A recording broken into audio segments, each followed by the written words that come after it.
What's up, guys? This is Storm, and welcome to episode 31 of Storm Gaming News Week. We have a lot of amazing news to go over, so without further ado, let's get on with the news.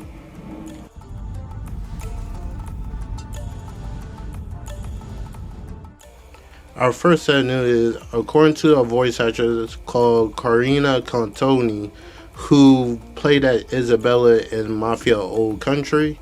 She have said that a new Mafia game had been greenlit by Take Two and 2K. So, what could this potentially mean? Are we going to get a continuation where Mafia the Old Country left off?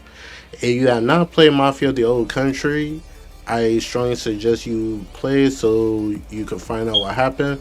Because I'm not going to spoil the ending in case anybody was trying to play the game for themselves.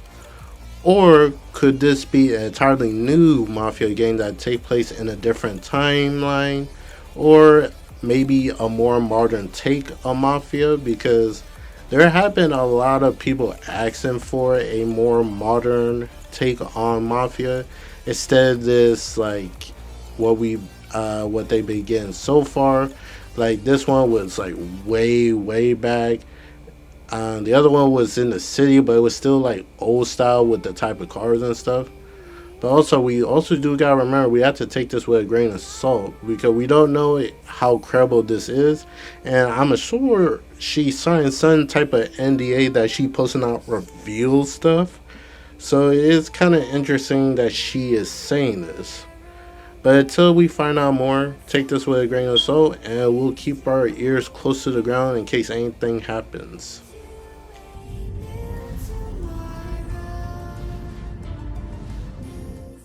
During the week, Kojima had a live stream event giving us updates on his two projects that he's been working on, one for Xbox and one for PlayStation.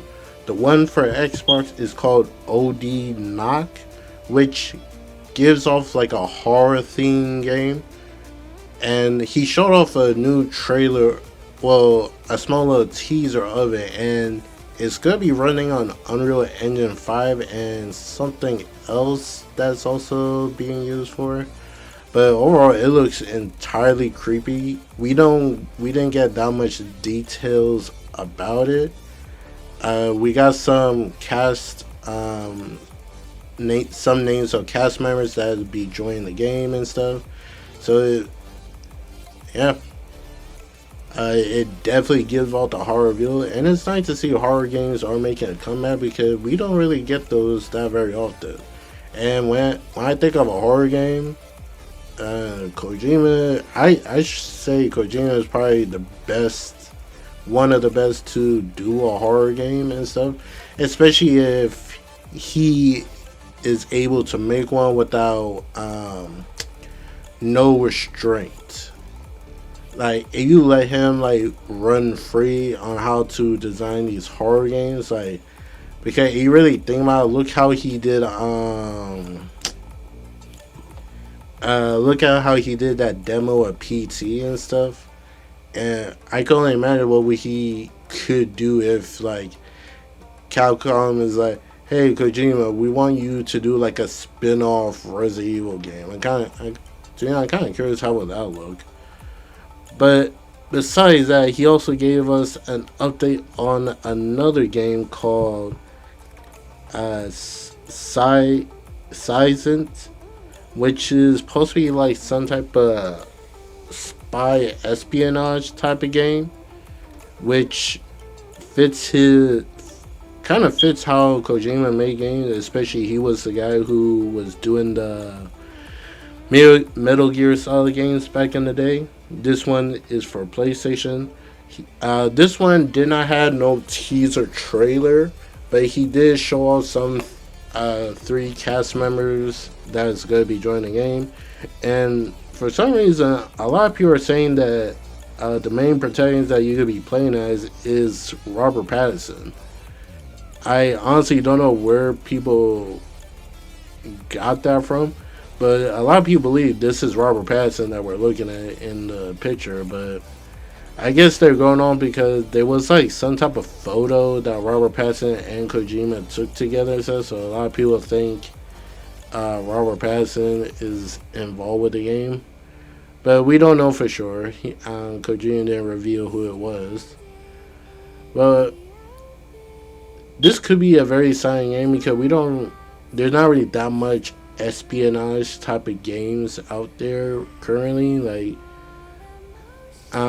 especially Konami just remade Metal Gear Solid 3. So and technically, would you count the 007 game as an espionage or just a spy thriller? But either way, we don't really get that much games. Like, shoot, Ubisoft is still sleeping on Splinter Cell, so we're probably not gonna get that anytime soon. Supposedly they was gonna do a remake, but we haven't heard no update on that whatsoever.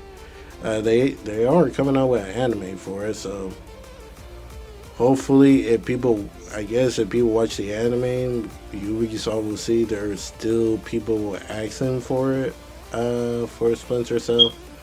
To be honest, like I think at this point people would take like a remake of the previous Splinter Cell game. I think they'll be happy with that, but Ubisoft have mostly been focusing on Assassin's Creed, so we'll see what happens with that.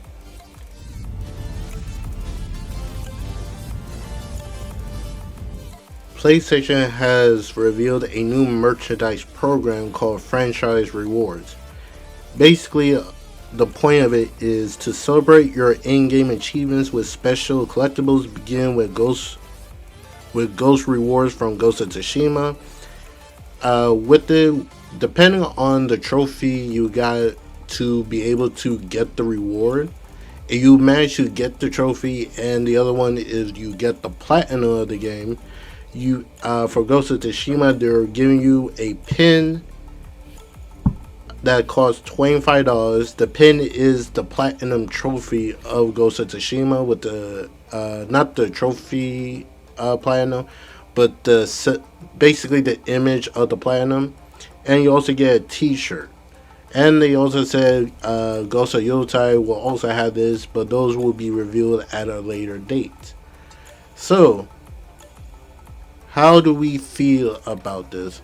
Honestly, it's not bad actually, because it gives you the reason to even attempt to get them.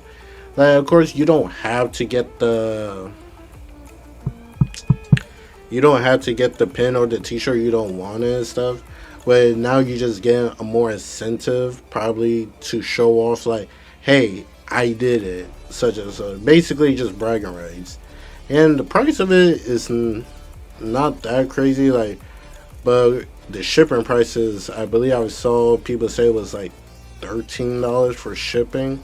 So, like, you're paying like what, $38 for a pin and $43 for a shirt, which could be a tough thing to swallow. But let's be honest, when it comes to clothing and stuff like that, it's always expensive. So I don't see that as a valuable argument to have and such when we experience stuff like this.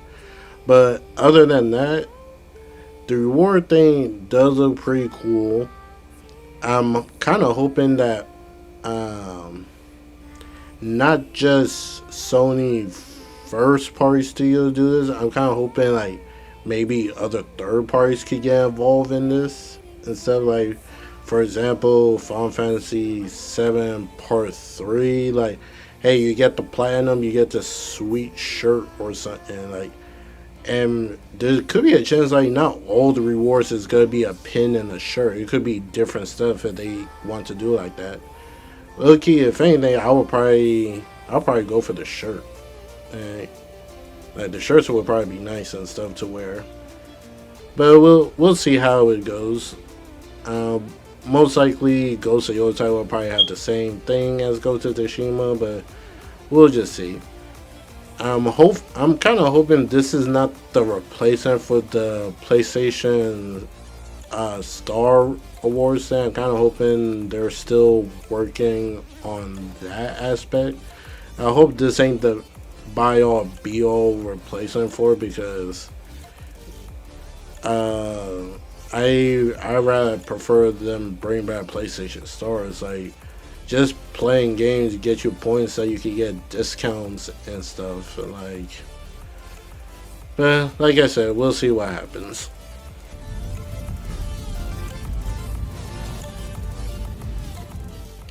RGG Studio have revealed Yakuza Kiwami 3 is officially confirmed. A remake for Yakuza 3 with new scenes and reworked gameplay systems is on its way. Also, they adding another mode called Yakuza Dark something, which basically you play as the main villain of Yakuza 3, but you get to experience his life leading up to how he is now. So that's a pretty interesting mode to add. I definitely want to check that out. More, this pretty much confirmed they're most likely gonna remake all the previous Yakuza games, because we have 0, 1, 2. Now we're about to hit. We're now getting 3, and potentially 4 is probably not that far off. So it's pretty cool. They show out the voice actors at the event, English and Japanese. So this could be a very fun experience, especially if it's like reworked gameplay systems and new scenes. So yeah, I'm all about it.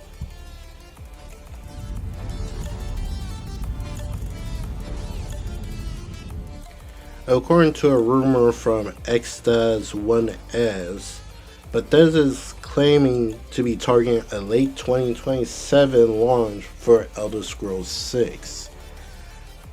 I don't know how reliable this source could be, honestly. I never heard this person, to be honest. But Elder Scrolls 6 have been in development for a very long time, actually. So, is it at the norm that it could be potentially going for a 2027 release? It's not impossible. For all we know, this could be them launching Elder Scrolls when the new Xbox drop, potentially. To be honest, judging how likable the Elder Scrolls series is, I think that'd be a perfect game to launch your next console with. Because what did Xbox had for 2020 launching the Series X? I don't think they had. Did they had any game launching for the launch on the console? I honestly can't remember. I know originally it was gonna be um, Halo Infinite, but that got delayed out of the launch. So I think Elder Scrolls 6 would definitely be the better game to launch with their next Xbox. But like I said, we don't know. We don't know for sure how true this could be. We just gotta wait and see. For now, hopefully Elder Scrolls come out, because this thing had been in development for a long ass time. So some people even say it got the Duke Nukem treat. Is getting the Duke Nukem Forever treatment, and it's very a strong possibility that what people are seeing right now.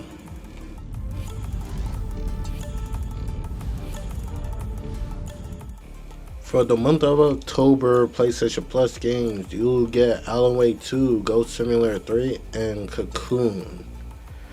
Overall, not the best month I've seen. Probably like the only good game is Alan Wake 2.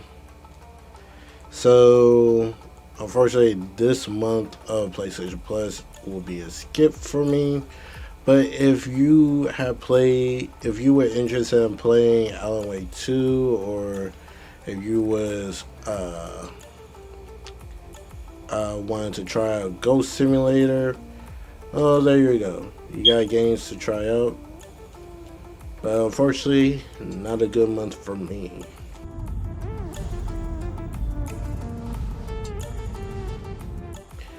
It's being reported the head for Nintendo America president and co Doug Bowser is retiring and leaving the company. His replacement is Devon Pritchard, Pritchard, and this news came out of nowhere. Honestly, like I don't even think he was the president for Nintendo America for even that long. So I was confused when I saw this, to be honest. But some I saw like a mixed bag how people felt about him retiring. Some people are congratulating him for his retirement, saying hope he enjoys it. Just that like the normal stuff that people say. And the other one was some people are actually happy that he's being replaced. So I don't know how people truly feel about it, to be honest.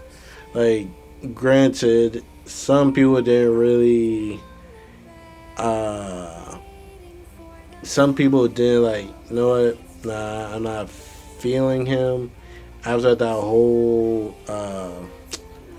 Nintendo Switch 2 um, review at, I believe was that Summer Game Fest? Yeah, I think it was at Summer Game Fest and stuff, and they had that whole direct thing showing off the Switch 2. It just like the comments he said in interviews, like it kind of it definitely rubbed people the wrong way because like you should. It's like depending the whole pricing, like him trying to justify the price of when it was shown out Mario Kart World was going to be $80. Like he was trying to justify it. Granted, the Nintendo fans still bought it and stuff because they went with the some more than likely bought the bundle that for the Switch 2 that will make the whole system like um, $500 instead of paying $450 than $80 for a game because that would just gonna cost you more if you got them separate. But yeah, I don't believe he gave a reason why why he retiring and stuff. But it's not my business. It's like it's him at the end of the day. So congrats to Doug Bowser for his retirement. I hope he enjoys it.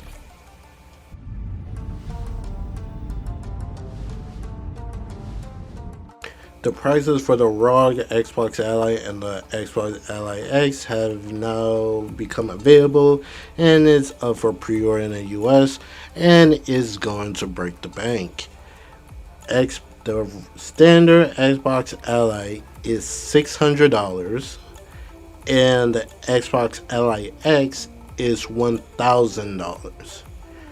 That is crazy in my opinion for those prices.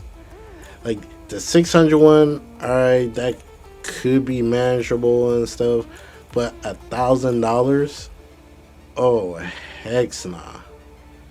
Like I don't even think there's any other handheld device even close to that amount. And Xbox charging a whole $1,000 is outrageous in my opinion. But of course, some people will still go out and buy it. Like it's your money in the end. You can get it however you want, and if it's something that you would like to use, go for it.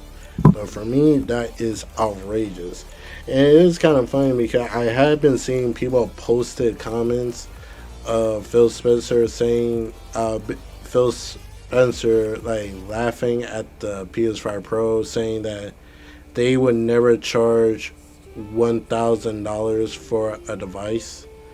But look at the Xbox Ally X. Like, it's kind of crazy. But of course, some defenders will say Microsoft didn't make that price. Is the Rog Ally, the people who made it, is charging for that price, and I don't know if they're delusional and stuff, but yeah, that is crazy. But we'll see how it turns out in the end. Some people are trying to say it's sold out. Some people saying it's not sold out. I don't know. I don't know either way. I personally don't really care for it. But if those people want to buy it, go for it. Other than that, I have nothing else to say for this device.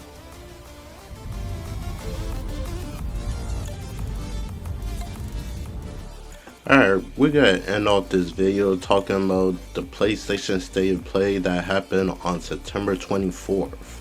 I'm gonna go over the games that were announced in the State of Play that were third party and indie titles.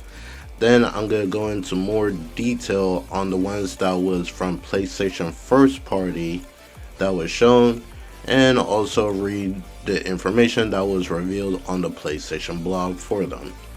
So without further ado, these games are not in order, just to give you a heads up. But they show out this campaign trailer for Battlefield 6. You step in the boots of Dagger 13 as a Battlefield 6 unveils a globe-trotting single-player campaign. This elite Marine Raiders unit is determined to stop Pax Armada, a private military corporation seeking to reshape global power as world order teeters on the edge of collapse. Switch between members and command the rest as your unit to support you in this military thriller, which is nice. They show off Chrono Script: The Endless End. Navigate the worlds in a PS5 exploration-based 2D action adventure. Come in the same creative minds of RPG The Legend of Right Deathworks Inc. in collaboration with Shua Games. Majority of these games are set for next year, so it's pretty cool. We got our release date for Code Vein 2. Code Vein 2 launches January 30th, 2026 on PS5, pairing the release date confirmation with new gameplay of the State of Play. The trailer gave us a closer look at the action RPG sequel that will have players explore a future world which vampires and humans coexist, fighting alongside trusted partners and facing fierce battles with powerful vampires. Crimson Desert got a now a official release date. You may not know, Crimson Desert went through, like, I want to say 2 delays. The recent one was said it was supposed to come out last year, around the end of last year. No, it was going to come out the end of this year, around December.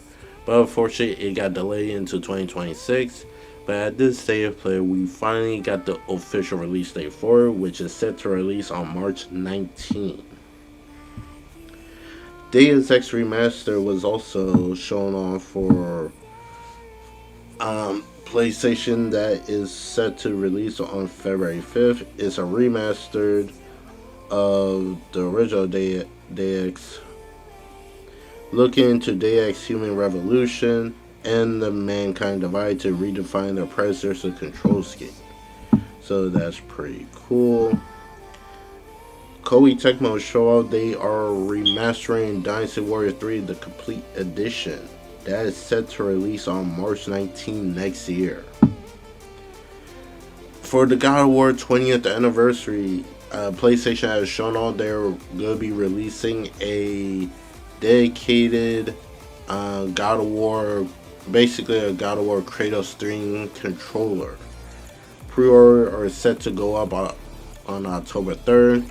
So if you're thinking about pick up a controller, you got your Kratos themed God of War one, and I gotta lie, those are pretty cool. Gran Turismo 7. The studio came out, said that there gonna be a big update that is set to come out later this year in December, and they also announced as of June of this year, the series had hit over 100 million copies sold. So, congratulations to the Gran Turismo team, and can't wait to see what they got going on in the future. Will they continue making Gran Turismo games? I believe so. We got our first look of Halloween and the release date that's set to come out October 31st, just in time for for the spooky holiday season. It's set to come out. Wait, it said October 31st comes early to PS5 next year. The horror game in Try Life on September 8, 2026. Oh, so this game ain't come out till like next year. So, that's pretty cool. Let's Epoch Orbis.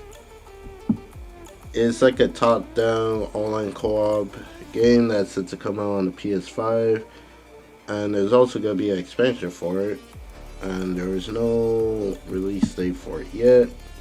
Let It Die Inferno, a sequel to the last Let It Die game, is a roguelike survival action game set to release on December 3rd.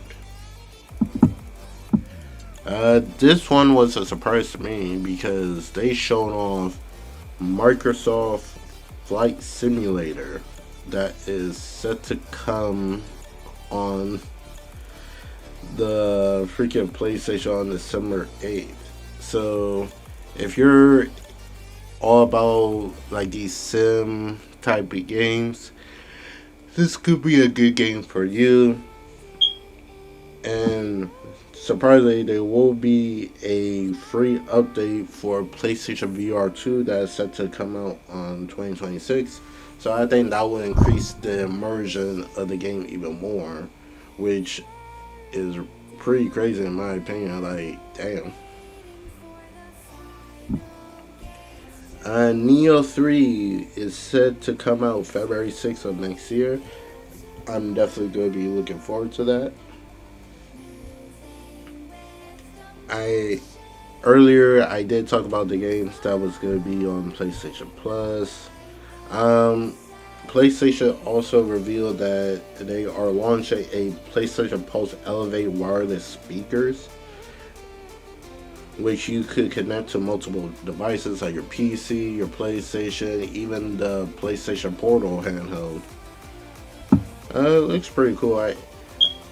I might get these when I get started putting together my my computer desktop.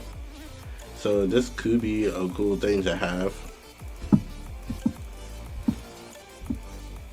We got an update on when the next set of racers are coming to Sonic Racing Cross Worlds. They showing off the racetrack for not Mario, Mega Man themed track, and gonna be having Mega Man and Proto Man that's set to release early 2026 if you bought the season pass. Seven Deadly Sins Origins is set to release on January 28th. To my surprise, it's going to be a free-to-play open world RPG.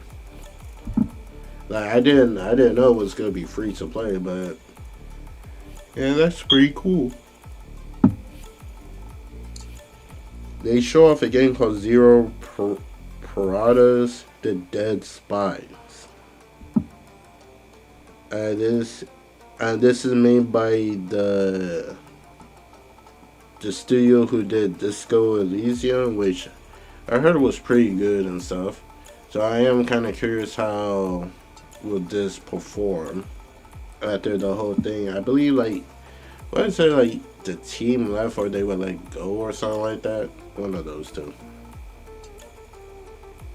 Alright, and those were the third-party games that they showed off, and any game that was shown off during the state of play. Now we're gonna go on to the big first-party announced games that was shown off. They already told us in the PlayStation blog we were gonna get 5 minutes of Soros gameplay, so I'm gonna be going over the PlayStation blog that was said about Soros and have the gameplay be shown in the background. The blog reads, all the team working on Soros are so proud to be back to share our first look at extended gameplay, and we are thrilled to announce that Soros is launching March 20th, 2026 on PS5 and then enhanced for the PS5 Pro. This is a dream project by a dream team. Please watch the gameplay first look below, which I'm going to be playing in the background. This gameplay is captured on PS5 at 60 FPS using Unreal Engine 5, and it's still a work in progress. So expect tweaks, fixes, upgrades when playing Soros on PS5 or enhanced on the PS5 Pro in 2026. For extended gameplay reveal, we want to establish the world and story and focus purely on our deep third-person action and how we'll take things to the next level with Soros.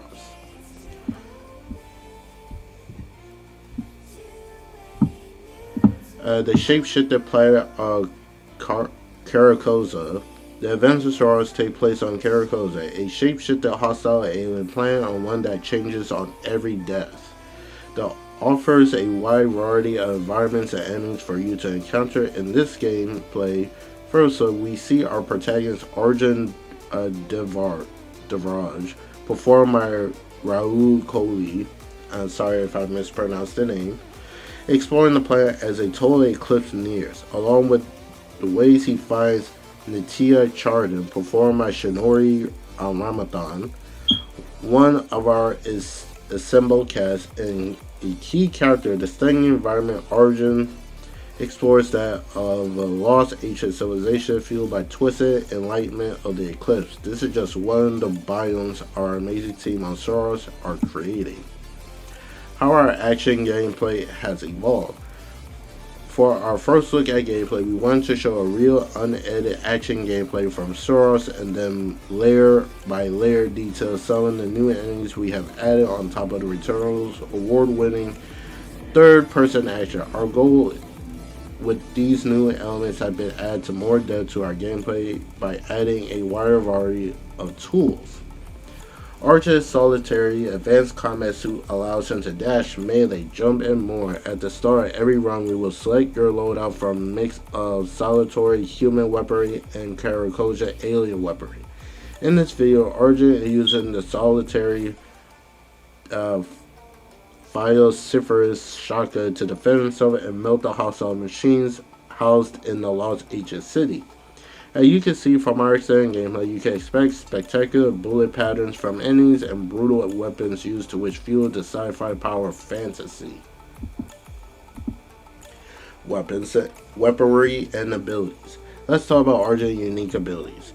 Firstly, we have a solitary shield activated by holding R1. In Soros, you can run into a hostile projectile, absorb the energy to defend yourself. Once absorbed, you can hit back hard with a Karakoja power weapon. This second unique ability allows you to charge up the weapon with every harvested from hostile projectile. By pulling the L2 adaptive trigger fully, then discharging this explosive energy at enemies with R2. Power weapons transform Arjun's right arm into an eclipse-fueled weapon, corrupting him in the process. This gives him an alternate and customization way to deal with devastating damage to hostiles. The storytelling in Karakoza. We also want to highlight how we are expanding our storytelling Soros, along with grounded voice-over, stunning cinematic, haunted audio logs, and conversation with our ensemble cast of NPCs. There are also solitary holograms detailing what happened at Karakoza as you explore. You choose to collect them. They are vital to discover what happened on this hostile planet. There are also more surreal, mysterious storytelling sequences, but we share more with you about these moments ahead. The final element we highlighting is the second chance ability. On death, Arjun has the ability to, once discovered, to use Eclipse Corruption energy to risk back up on first death. This is the small part of the permanent progression system we have added in Star will allow you to always come at strong with each death, and the system includes to do so. Man, what they show off for Star Wars is pretty unique. It does gives off, some people would say it's like Returnal 2.0, but I think that's what they're going for. They're trying to expand upon it, and I think they've done a pretty good job to expand on it. Like they said, it's set to come out in March 2020, and I can't wait to see more what they have for next year for it. Now, the final game that was shown off at the State of Play that was from a first-party studio that a long awaited to be shown was Insomniac Marvel Wolverine. And this is the gameplay trailer and behind the scenes of it right here. And this is from the PlayStation blog. Hey, but we know it's been a minute, so let's cut to the chase. Marvel Wolverine is set to launch on PS5 consoles in fall of 2026, and we have a brand new trailer just for you. Additionally, we proud to include descriptive audio for the trailer. This is available for the video set on the audio track. Not only we have a new trailer, but we're also revealing the game cover art. Our cover bridges both simplicity with the expressive energy of comics to further sanctify Wolverine's rugged, complex, and personality. He's the best at what he does. Bold, resilient, and violent. Wolverine is a character that all of us at Insomniac are thrilled to explore in collaboration with our friends at Marvel Games and Sony Interactive Entertainment. Like our Marvel Spider-Man franchise, we once again combine our superpowers to deliver an original take on a beloved character based on Marvel Comics. Our Wolverine, aka Logan, is played by the actor Liam